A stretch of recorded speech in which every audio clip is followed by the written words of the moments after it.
Hello everyone, the Game Mechanic here, and I am so excited to be bringing you my very first Civilization 7 video. See, I was lucky enough to be invited to Firaxis in Baltimore, Maryland to check out and even play some of the upcoming release.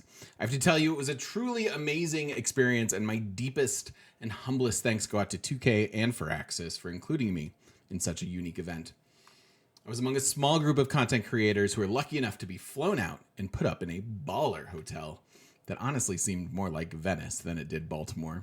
And we, of course, got to play the freaking game, which, by now, you have heard, includes some bold new changes for the direction of the Civilization franchise. I should also note that this is not a paid video, so you'll get my authentic take on these big changes. First, leaders and civilizations have fundamentally changed. You will now pick a leader whose abilities will last all game, but you will also pick a civ or country with their own unique abilities, improvements, and units. You will then re-pick your civ after major world events, which bookmark the game's 3 eras, which are now Antiquity, Exploration, and Modern. Your new civ will override its old abilities, leaving you with only remnants of your previous civ.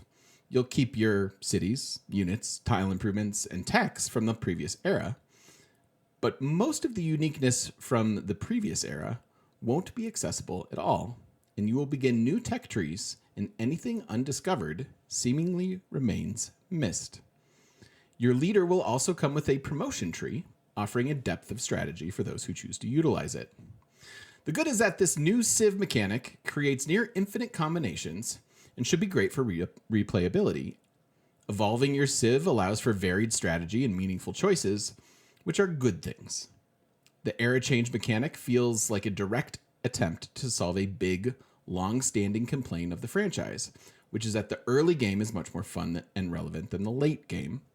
The era mechanic also level sets or rubber bands the game, potentially making the late game more competitive. The bad is that this process could feel rote, stale, or artificial. Breaking the game into 3 eras also seems a bit oversimplified, and Civ fans hold a high bar for authenticity and historical accuracy. And while I share and sympathize with some of the trepidation that is bubbling in the community, I personally hope and trust that these pivotal mechanics will be implemented gracefully. I do hope there will be varied ways to signal the end of the era, and multiple events that will add fun and character to each playthrough. More than anything, my big hope is that these new systems will be fun, and as long as it's fun, I'm down with the big changes. Please note that we only had access to the Antiquity era and didn't actually evolve our civs, so I truly feel like we don't have enough information to either fawn about or doomsay the situation. Speaking of big changes, let's barrel through some of the rest. Roads are now automatic and connect cities without any effort. A la Rome's all roads lead to Rome ability in Civ 6. Builders, and by extension chopping, are gone. These bold strokes seem to address another major complaint of the franchise, which is micromanagement. You will get to choose the way your city grows, and you won't have to worry about assigning cities to your best tiles. You will add tiles with population and automatically improve the tiles that you choose to expand to. Resources are going to be tradable within your empire and have unique bonuses when stored in a city.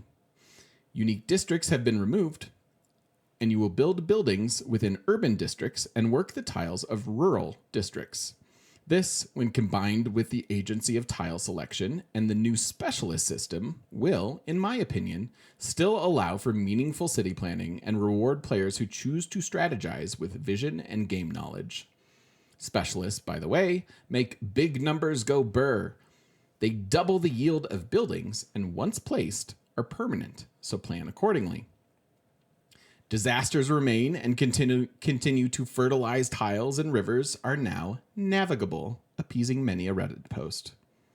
Terrain has been balanced, with each biome offering a unique benefit. Desert offers gold, plains offer production, rainforest gives you science, grassland will give you food, and tundra gives you culture. This should limit the need for rerolls, though freshwater, specific resources, and chat demand might necessitate a few.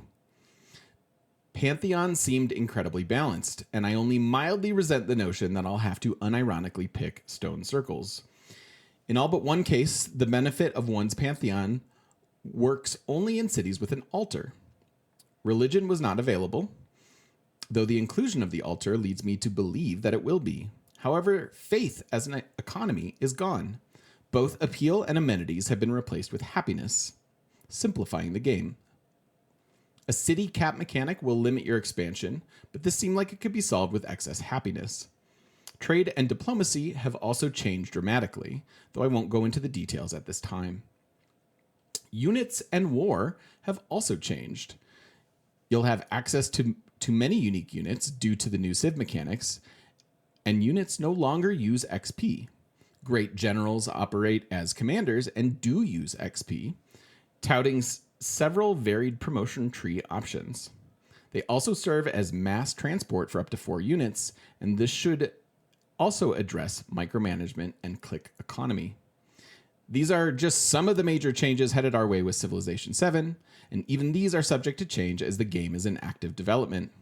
If you'd like a more detailed and much more scattered discussion around these changes, I'll be posting my live stream VOD in which we discussed the game for a good several hours.